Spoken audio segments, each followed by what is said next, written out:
Welcome to STV life. இன்றைக்கி வீடியோவில் என்ன பார்க்க போகிறோன்னா, தேர்தல் நேரத்தில் நம்ம ஓட்டு போட போகும்போது எல்லா வேட்பாளர் பெயருக்கும் கடைசியில் நோட்டா அப்படின்னு ஒரு பட்டனை பார்த்துருப்போம். ஒருவேளை மற்ற எல்லா வேட்பாளர்களை விட நோட்டாவுக்கு அதிக ஓட்டு விழுந்து நோட்டா ஜெயிச்சா என்ன ஆகும்? மறுபடியும் தேர்தல் நடக்குமா? இதை பற்றி தான் இந்த வீடியோவில் நம்ம பார்க்க போகிறோம். அதுக்கு முன்னாடி நம்மளோட சேனலை ஃபர்ஸ்ட் டைம் விசிட் பண்ணிங்கன்னா இந்த வீடியோக்கு ஒரு லைக் போட்டு மறக்காமல் சப்ஸ்கிரைப் பண்ணிக்கோங்க. வாங்க வீடியோக்குள்ளே போகலாம். முதல்ல நோட்டானா நன் ஆஃப் த அபவ் அப்படின்னு அர்த்தம். அதாவது என் தொகுதியில் நிற்கிற எந்த வேட்பாளருக்கும் ஓட்டு போட எனக்கு விருப்பம் இல்லைன்னு சொல்கிறதுக்கான ஒரு உரிமை தான் இந்த நோட்டா. 2013 இருந்து இந்திய தேர்தலில் நாம் இதை பற்றி பயன்படுத்திக்கிட்டு வரோம்.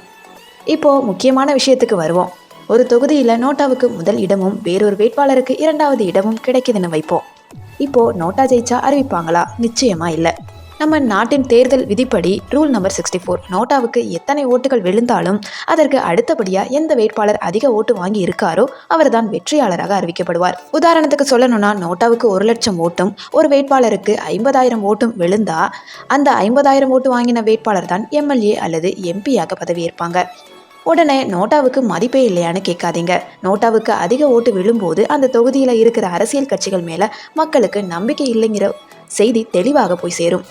இது கட்சிகள் தங்களோட வேட்பாளர்களை மாற்றவும் நல்லவங்களை நிறுத்தவும் ஒரு நெருக்கடியை கொடுக்கும். நிறைய சமூக ஆர்வலர்கள் என்ன சொல்கிறாங்கன்னா, ஒரு தொகுதியில் நோட்டா ஜெயிச்சா அந்த தேர்தலை ரத்து செஞ்சுட்டு மறுபடியும் தேர்தல் வைக்கணும். அது மட்டும் இல்லாமல் அந்த தேர்தலில் தோற்று போன பழைய வேட்பாளர்கள் யாரும் நிற்கக்கூடாது அப்படின்னு ஒரு சட்டத்தை கொண்டு வரணும்னு கேட்டுக்கிட்டு இருக்காங்க.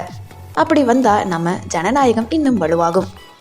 இந்த இன்ஃபர்மேஷன் உங்களுக்கு யூஸ்ஃபுல்லாக இருந்திருக்கும்னு நினைக்கிறேன். இந்த வீடியோ அது மட்டும் இல்லாமல் பிடிச்சிருக்கும்னு நினைக்கிறேன். இந்த வீடியோ பிடிச்சிருந்துச்சுன்னா லைக் பண்ணுங்கள், கமெண்ட் பண்ணுங்கள், ஷேர் பண்ணுங்கள். சப்ஸ்கிரைப் பண்ணாமல் பார்த்துக்கிட்டு இருந்தீங்கன்னா ப்ளீஸ் சப்ஸ்கிரைப் பண்ணிக்கோங்க. தேங்க்யூ ஸோ மச் ஃபார் வாட்சிங்.